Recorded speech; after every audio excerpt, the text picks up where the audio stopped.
Bismillahirrahmanirrahim. Assalamualaikum warahmatullahi wabarakatuh. Alhamdulillah wassalatu wassalamu ala Rasulillah wa ala alihi wa sahbihi wa man wala ba'du.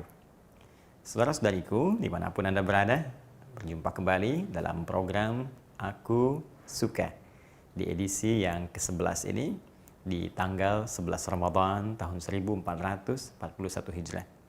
Masya Allah, tidak terasa bahwa kita telah menunaikan ibadah siam Ramadan selama 11 hari.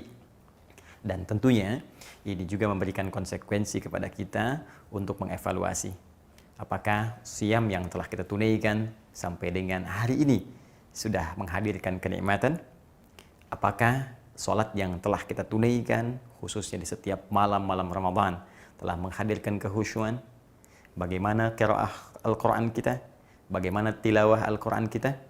Kita bermohon kepada Allah Subhanahu wa Ta'ala, semoga seluruh amalan-amalan terbaik yang kita bisa lakukan sejak awal Ramadan sampai hari ini berkenan diterima oleh Allah Subhanahu wa Ta'ala. Baik, hari ini kita akan coba lanjutkan kembali bahasan kita, menyambung materi di pertemuan yang lalu terkait dengan amalan Nabi Sallallahu Alaihi Wasallam dalam konteks interaksi dengan Al-Quran pada waktu siam Ramadan. Kita telah uraikan dari 3 amalan yang umumnya diisyaratkan oleh Rasulullah SAW dalam hal interaksi dengan Al-Quran, yaitu qiraah. Ini sudah kita selesaikan. Kemudian ada pula yang kedua, tilawah. Ini juga sudah kita tuntaskan. Dan bagi teman-teman yang sekiranya baru bergabung untuk mendalami, mempelajari, memahami apa yang telah kita bahas bersama dalam periode Aku Suka selama Ramadan ini, saya sarankan Anda mereview tayangan kita sebelumnya sehingga memiliki ketersambungan dengan bahasan saat ini, agar tidak menghadirkan waktu yang berkepanjangan bagi kami untuk mengulas kembali. Baik, sekarang tiba bagian yang terakhir, dan ini yang sangat istimewa yang telah kita sampaikan istilahnya dengan nama tahfidz. Ya, tahfidz Al-Quran. Saya ingin tegaskan dulu kepada kita semua bahwa interaksi dengan Al-Quran dari 3 model ini tentunya memiliki tahapan-tahapan keistimewaan. Ya, turunan-turunan kemuliaan yang tidak sama. Kalau bisa kita katakan ini adalah tahap permulaan qiraat, ini permulaan. Bahkan kalau kita urutkan ke dalam urutan turunnya wahyu yang disampaikan oleh Allah Subhanahu wa Ta'ala kepada Rasulullah sallallahu alaihi wasallam, maka periodenya dimulai dengan periode permulaan dengan kalimat Al-Qur'an, Iqra bismi rabbikal ladzi khalaq. Iqra. Ini didapatkan dalam Al-Quran surah 96 Al-Alaq ayat pertama itu. Iqra, kata perintah dari akar kata qara'a yang sifatnya disebut dengan qira'ah. Jadi sebelum kita mau menggali sesuatu, ini pun dasar pemikiran ilmiah. Tidak mungkin kita bisa menganalisis, memahami sesuatu untuk kemudian kita aktualisasikan isinya dalam kehidupan kalau kita tidak bisa membaca apa yang akan kita kaji itu. Anda ingin menggali, memahami jurnal di media berbahasa Inggris misalnya, sementara kita tidak bisa membacanya, mustahil bisa memahaminya. Jadi kalau dalam konteks kebahasaan secara umum saja dalam kehidupan dunia kita dituntut untuk bisa membaca, maka bagaimana dengan firman Allah yang memberikan solusi dalam kehidupan di 3 alam, dunia, alam kubur, sampai dengan ke akhirat itu. Maka tentunya fase ini mutlak harus kita lalui, membaca dengan turunannya baik dan benar. Setelah kemudian kita bisa membaca, maka jangan sekedar itu menjadi lafaz, ya, yang hanya dibacakan oleh lisan. Walaupun ini dalam konteks Al-Quran karena itu firman Allah dan menjadi ibadah dalam membacanya, tentu melahirkan pahala. Ya, tentu melahirkan pahala. Bahkan seperti kita bahas dalam pertemuan sebelumnya dalam hadis riwayat At-Tirmidzi, Nabi menyampaikan, "Man qara'a harfan min kitabillah falahu asyru hasanat." Setiap yang baca saja, walaupun belum paham, dia baca, setiap huruf dia dapat 10 kebaikan. Seperti kita telah uraikan panjang dan lebar sebelumnya. Bahkan bagi Anda yang baru memulai dan terbata-bata membacanya, yatata'ta wa huwa syaqun alaih, sudah mengeja terbata-bata, berat mengucapkan hurufnya, itu diapresiasi lebih. Dalam lisan Nabi disebutkan Allah berkenan memberikan kepadanya 2 kali lipat dari orang yang sudah lancar. Falahu ajran, mengapresiasi keinginannya membaca, mengapresiasi bagaimana lisannya berusaha untuk membaca. Sedangkan yang sudah lancar dapat pahala dan ma'asyafratil kiramil bararah. Ukuran benar bacaannya juga diukur dengan perubahan perilakunya. Kata Nabi, kalau orang sudah lancar baca akan didampingi malaikat, namanya syafaratil kiramil bararah. Kiram mulia, bararah baik. Jadi malaikat ini bukan sekedar hadir di sampingnya, tapi menjaga ia agar selalu bersikap mulia dan bersifat baik dalam kehidupan. Karena itu sering saya katakan, orang yang rajin baca Al-Quran, rajin menghatamkannya, pasti firman itu akan memberikan pengaruh kepada jiwa yang membimbing tubuh untuk berubah menjadi baik. Baru baca saja, kalau benar bacanya, rajin bacanya, pasti ada perubahan pada perilaku. Nah, kalau sudah kita dapatkan level ini, sudah lancar bacanya, maka Al-Quran langsung memberikan isyarat, bahkan hadis-hadis Nabi SAW yang telah kita bahas di pertemuan lalu, untuk naik level ke tahap tilawah. Ini tahap menengah. Ya, tahap menengah. Jadi, naik levelnya ke tahap tilawah, tahap bacaan dengan pemahaman, tahap analisis. Dan ini tidak harus kemudian Anda langsung 1 juz, 2 juz, 30 juz. Anda mungkin bisa mulai 10 ayat dulu. Anda bisa mulai 5 ayat dulu, atau surat-surat pendek dulu. Analisis, dari situ lihat apa kaitannya dengan kehidupan kita, kemudian amalkan dalam hidup kita. Ya, kita bisa keluarkan sesuai passion kita saja. Ya, ini yang pernah disampaikan Nabi SAW dalam pengajaran saat di era beliau kepada para sahabat. Karena memang tujuan Al-Quran saat diturunkan, itu kan jadi pedoman hidup. Ya, pedoman ini kalau cuma dibaca, nggak dipahami dan nggak dipraktekkan, bagaimana kemudian kita bisa mengetahui manfaat dari pedoman dimaksudkan? Anda beli TV, ada buku pedomannya. Anda baca, tapi nggak Anda pahami, nggak Anda praktekkan, ya tetap saja Anda kesulitan mengoperasikan TV yang dimaksudkan. Maka demikian kehidupan kita yang kompleks. Solusinya ada dalam Al-Quran, disebut hudan. Bahkan saat diturunkan di bulan Ramadan, disebut langsung oleh Allah di Al-Baqarah, Quran surah kedua, ayat 185 itu. Syahrul Ramadan alladzi unzila fihi al-Quran hudal linnas. Saya turunkan, kata Allah, Al-Quran di bulan yang sangat mulia, di bulan Ramadan, bukan sekedar menjadi bacaan. Memang bacaan akan melahirkan pahala yang banyak. Tapi bacaan itu menjadi pintu untuk pemahaman. Ketika Anda pahami, Anda mengerti, kata Allah, di balik bacaan Al-Quran itu ada pedoman kehidupan. Pedoman ini hanya bisa digali, dipahami jika kita menerapkan konsep tilawah, bukan sekedar konsep bacaan biasa. Karena itulah kemudian periode-periode setelah lancar bacaan itu bisa diikuti oleh Nabi SAW, mengikuti petunjuk malaikat Jibril. Maka dengan itulah kemudian beralih, bertransformasi kalimatnya. Allah berfirman, tidak menggunakan kata qira'ah dengan kalimat perintah pertama iqra, tapi kemudian banyak pula redaksinya menggunakan kalimat tilawah, yaitu utslu kata perintahnya. Seperti kemarin telah kita uraikan. Kita beri contoh, setelah bacanya lancar, baik, turun perintah syariat untuk sholat. Bukankah sholat diperintahkan oleh Allah Subhanahu wa Ta'ala pada periode Isra Mi'raj itu? Setahun sebelum Nabi SAW hijrah ke Al-Madinah Al-Munawwarah. Dalam riwayat ada yang menyebutkan kurang lebih mau masuk tahun kedua, antara setahun 2 tahun sebelum hijrah. Artinya apa? Artinya setelah kurang lebih 10-11 tahun dari periode diangkatnya beliau sebagai Nabi dan Rasul. Usia 40 tahun, ya kan? Nabi SAW diangkat jadi Nabi dan Rasul. Kemudian usia 53 tahun, 13 tahun berdakwah di kota Mekah, baru hijrah ke Madinah. Sedangkan Isra Mi'raj terjadi pada usia Nabi 51 tahun masuk ke 52, artinya setelah 11 tahun periode Iqra. Ya kan? Muncul periode utslu ma uhya ilaika minal kitab. Bayangkan, baca, jangan putus asa. Kalau memang sekarang Anda baru belajar baca, nggak ada masalah. Iqra dulu dengan gunakan metode-metode yang sudah ada, yang semoga Allah berikan pahala kepada yang menyampaikan sampai dengan ke kita. Banyak sekarang. Ya, ada metode qiraati, ada ummi, ada iqra, ada macam-macam. Dan tidak perlu merasa kecil dalam itu, karena Nabi pun memberikan petunjuk demikian. Setelah lancar bacanya, naik level ke sini. Ya.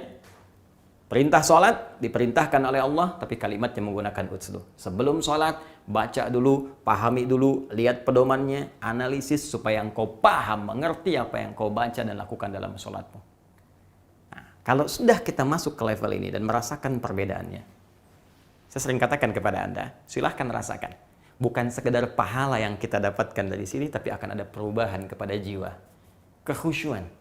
Nikmat, tilawah beda dengan qiraah. Ada kenikmatan, ada ketenangan pada jiwa, ada perasaan yang berbeda. Kalau tak percaya silakan, rasakan sensasinya, akan terasa perbedaannya. Kalau sudah khatam di sini, nyaman kita di sini, maka naik level pada yang ketiga. Dengan kemuliaan yang tidak sama, dengan pahala yang lebih melimpah. Level apa itu? Tahfidz. Ini puncaknya. Level ketiga, yang menghadirkan Al-Quran bukan sekedar tertuliskan di dalam mushaf, yang tidak setiap saat bisa kita bawa mushafnya. Dalam tidur, mushaf bisa terpisah dengan kita. Saat rapat, mushaf mungkin tidak melekat pada diri kita. Saat Anda para akhwat misalnya ingin belanja pun, ya ke mall atau ke pasar atau kemanapun, belum tentu mushaf dibawa. Tapi Allah menawarkan isi dari mushaf yang berupa firman Allah Subhanahu wa taala, kenapa tidak kita alihkan dari lembaran-lembaran mushaf ke dalam jiwa kita yang paling dalam, sehingga terbawa oleh kita tidak hanya sekedar kehidupan dunia, sampai wafat, sampai kembali kepada Allah. Firman itu akan melekat pada jiwa kita untuk menjadi cahaya yang menerangi alam kubur kita dan memberikan syafaat saat kita kembali kepada Allah Subhanahu wa taala. Adakah yang ingin menerima tawaran ini? Bukan sekedar melimpah pahala, bukan sekedar menghadirkan penjagaan Allah, tapi memberikan kemuliaan sampai datang ke akhirat. Mari kita lihat tawarannya dari Allah Subhanahu wa taala dan bagaimana kemuliaan-kemuliaan diberikan pada orang-orang bisa menghafalkan Al-Quran dengan level yang ketiga, yaitu tahfidz. Tawaran pertama Allah berikan di Quran surah ke-54 ayat ke-17, ini sering saya ungkapkan, ayat ke-22, ayat ke-32, ayat ke-40. Tawaran penuh motivasi. Tawaran penuh memberikan optimisme. Kenapa saya katakan optimisme dan motivasi? Karena redaksinya memberikan tawaran yang sangat mudah dan meringankan untuk kita semua, sekaligus memberikan gambaran yang memberikan kita semangat untuk bisa menghafalkannya. Perhatikan kalimatnya. وَلَقَدْ يَسَّرْنَا الْقُرْآنَ لِلذِّكْرِ فَهَلْ مِن مُدَّكِرٍ. Dan sungguh kalian jangan ragu. Lam harfut taukid, qad harfut tahqiq. Lam untuk menguatkan, tahqiq menjamin, memastikan. Kalau kita ingin terjemahkan, kata Allah, dan aku jamin, kamu jangan ragu. Aku kuatkan, aku yakinkan, jangan pernah ragu sedikit pun. Yassarnal Qur'ana lidzikri. Kami telah mudahkan, aku telah jadikan ringan, mudah kata Allah, Al-Quran itu lidzikri, untuk diingat, untuk dihafalkan. Ya, fahal mim muddakir, maka adakah di antara Anda, hei hamba-hambaku, kalau aku sudah mudahkan, kamu jangan ragu, adakah di antara kalian yang mau menghafalkannya, yang mau mengingatnya, yang ingin naik status ke status yang tinggi ini? Saking mudahnya bahkan dijamin oleh Allah, tidak ada sekat di dalamnya. Melampaui sekat-sekat sosial, sekat-sekat usia, sekat-sekat keadaan. Maaf, anak kecil, orang dewasa, tua, muda, lelaki, perempuan bisa menghafalkan Al-Quran. Bahkan yang paling dahsyat, yang melihat bisa, mungkin wajar. Yang matanya Allah tutup supaya tidak bisa melihat maksiat dalam kehidupannya. Kata orang dia buta, tapi kami mengatakan ditutup pandangan supaya tak melihat maksiat. Anugerah dari Allah Subhanahu wa taala. Bisa menghafal Al-Quran. Bahkan anaknya kecil, balik pun belum, mata belum melihat. Allahu Akbar, hafal Al-Quran. Ada yang divonis lumpuh otak, hafal Al-Quran. Jadi Anda bisa bayangkan, anak kecil, maaf, bisa hafal Al-Quran. Maka Anda yang pernah kecil, pasti bisa. Ya. Silakan cek. Anak kecil, hafal Quran, maka Anda yang pernah kecil pasti bisa. Apalagi kita yang diberikan oleh Allah Subhanahu wa taala kesempatan sampai sekarang. Ya, mohon maaf, anak 4 tahun, 5 tahun, 6 tahun hafal Al-Quran. Anda diberikan 40 tahun, 50 tahun, 60 tahun. Anda kemana saja? Dan Anda ingin mengatakan ingin mendapatkan surga Firdaus, ingin bersama Nabi, ingin mendapat derajat paling tinggi. Pertanyaan saya, bekal Anda apa? Di dunia saja, Anda ingin mendapatkan status terhormat. Bukankah Anda harus berusaha dengan maksimal? Anda sekolah dulu sampai puluhan tahun. Anda belajar, ikut pelatihan, ikut training. Supaya apa? Hanya sekedar mendapatkan status dunia. Yang saat wafat, hilang semua status itu. Diganti dengan satu kalimat saja. Satu kalimat. Apa kalimat itu? Allah yarham. Almarhum. Lihat. Profesor, dokter, ya, master, sama saja. S1, S2, S3. Kalau profesor itu gelar bukan yang dicari, tapi pemberian dari institusi pendidikan. Ya, tingkat pengajaran tertinggi, profesor. Tingkat pendidikan tertinggi, dokter. S1, S2, S3. Sebelumnya SD, S semua tuh. SD, SMP, SMA, S1, S2, S3. Mau berapa S Anda dapatkan? Tapi sampai ke ujung gelar pun, begitu selesai waktunya pulang, hilang semua gelar itu, tidak pernah ada dituliskan kemudian di papan nisannya. SD, S1, S2, S3, S4. Tidak akan ditemukan. Almarhum, selesai. Anda bekerja, ikut training, sampai kaya luar biasa. Apa yang Anda hasilkan? Uang banyak, wafat Anda bawa? Tidak. Tapi ini, kita akan bawa sampai kembali kepada Allah Subhanahu wa ta'ala. Status yang paling terhormat. Karena itu, ketika Allah menawarkan ini, Allah berikan motivasi lebih kepada kita. Apa kelebihan menghafal Al-Quran dibandingkan sekedar baca dan tilawah? Allah langsung turunkan ayat di Quran surah ke-35 Fatir. Ayat 32 sampai 33. Perhatikan kalimatnya. Thumma awrathnal kitaba alladhina istafayna min ibadina. Buka Quran surah 35 Fatir ayat 32. Paling kiri agak ke atas sedikit di mushaf. Thumma awrathnal kitaba alladhina istafayna min ibadina. Kemudian kami wariskan, kami berikan pusaka di antara hamba-hamba kami yang kami pilih. Allahu Akbar. Kata Allah, ada hamba Allah spesial yang dipilih langsung oleh Allah yang mendapat warisan Al-Quran. Anda dapat warisan dunia, dikejar-kejar, diperebutkan, ingin sekali. Bahkan ada yang berselisih, ada yang macam-macam. Ini Allah berikan warisan. Ya, warisan itu dalam konteks pemahaman bahasa sesuatu yang sangat berharga. Ya, awas, jangan salah mengerti. Karena Allah itu hayyun la yamut. Ya, Allah selalu hidup, tidak pernah wafat. Allah yang menghidupkan dan mematikan. Kita hidup, dihidupkan oleh Allah dan wafat. Jadi kalau dalam konteks warisan dunia, pemberian untuk kita teruskan yang tidak akan juga dibawa untuk pulang. Tapi dalam konteks asalnya, warisan sesuatu yang sangat berharga. Allah punya sesuatu yang sangat berharga, ingin dianugerahkan kepada hamba-hamba terpilihnya. Allahu Akbar, terpilih. Siapa mereka?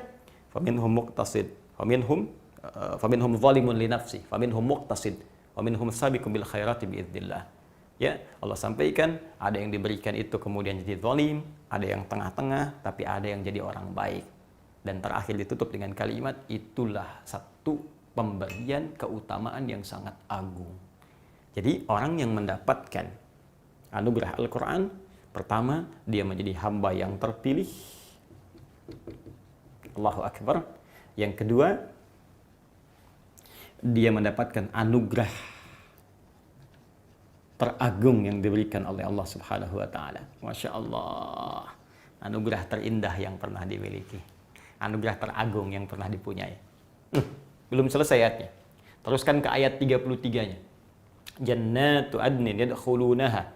Ya, dan orang-orang ini, penghafal Quran, ahli Quran ini yang mampu memelihara Qurannya, menjaga menjadi baik, Allah akan berikan hadiah masuknya nanti ke surga Aden. Ya, yuhallawna fiha min asawir. Nanti enggak masuk biasa, dihiasi dulu dengan pakaian-pakaian indah. Pakai gelang-gelang emas.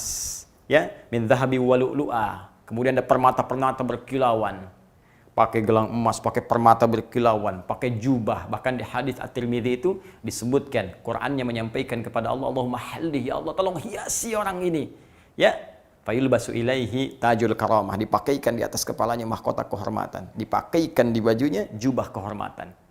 Dan yang paling dahsyat, Kalau orang ini hafal Quran dan dimotivasi orang tuanya, dimotivasi pasangan hidupnya. Kalau suami dari istri, istri dari suami, ya di keluarganya disiapkan satu ini, diikuti oleh yang lain, yang jadi walaupun cuma satu, maka orang ini berpeluang menjadi pemimpin keluarganya yang dengan izin Allah bisa memberikan syafaat dengan Qurannya pada anggota-anggota keluarganya.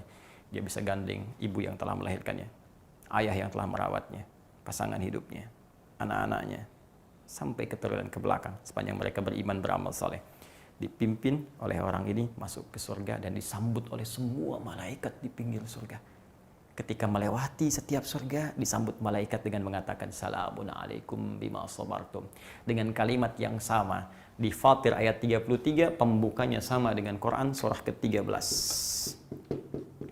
Ayat 23 sampai 24. Di sini jannatu adin yadkhulunaha, di sini jannatu adin yadkhulunaha. Hanya ini spesifik memberikan kisahnya. Ada orang-orang yang masuk surga lewat surga Aden. Wa man salaha min abaihim, dia gandeng bapak-bapaknya, ibunya yang saleh. Wa azwajihim, pasangannya, suami gandeng istri, istri gandeng suami. Ya, wa dzurriyyatihim, anak keturunan di belakang.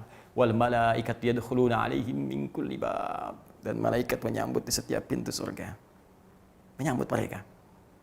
Salamun alaikum bima sabartum. Mengucapkan selamat, selamat kamu sabar. Saat orang lain sibuk baca berita online yang tidak jelas, saat orang lain sibuk dengan permainan yang tidak jelas, orang ini fokus sabar menghafal Quran, sabar dengan lelahnya, sabar dengan penatnya, sabar dengan kadang-kadang cacian orang-orang, sabar dengan banyaknya ujian. Dia sabar sampai dia wafat sebagai status ahli Al-Quran. Walaupun ada yang hafal 30 juz, ada yang hafal 15 juz, ada yang hafal 10 juz, tapi dia konsisten menghafal sampai dia wafat. Walaupun sehari satu ayat, sehari satu halaman, wafat dia diberi hadiah oleh Allah Subhanahu wa taala, diucapkan kalimat penyambut oleh malaikat. Selamat karena Anda sabar saat di dunia. Fa ni'ma uqbad dar. Maka silakan nikmati tempat tinggal yang penuh sensasi yang tidak pernah dirasakan dan dihuni oleh orang-orang sebelumnya, oleh siapapun dari makhluk Allah Subhanahu wa taala. Status ketiga, tahfidz. Maka dari itu, siapa di antara kita yang berkeinginan untuk masuk dalam golongan ini yang dimuliakan? Bahkan terakhir Nabi Sallallahu Alaihi Wasallam memuji golongan ini sampai dikutip oleh Imam Al-Bukhari dan bahkan Imam Muslim dalam kedua kitab sahihnya. Dalam 3 riwayat utama, pertama sahabat Ibnu Mas'ud radhiyallahu taala anhu. Kemudian ini di Al-Bukhari nomor hadis 73, di Imam Muslim nomor hadis 816. Kemudian ada redaksi kedua dari sahabat Abu Hurairah radhiyallahu taala anhu, nomor hadis 20.026, 2056. Kemudian yang terakhir riwayat Umar bin Al-Khattab radhiyallahu taala anhu. Masyaallah, Umar bin Al-Khattab radhiyallahu taala anhu, nomor hadis 2055.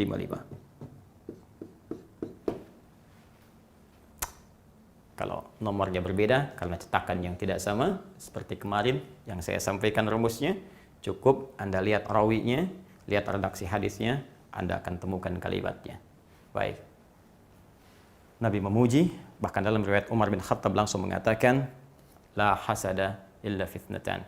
Tidak boleh kita iri hati, tidak boleh kita dengki. Dengki dilarang, iri hati tidak boleh. Illa fitnatan. Kecuali kalau ada dua golongan ini, boleh kita merasa iri. Dan irinya tidak disebut dengan dengki, hasad, hekdun, tapi diistilahkan dengan ghibtah. Iri hati yang positif yang harus kita miliki. Siapa dari golongan ini? Rajulun atahullahul Qur'ana.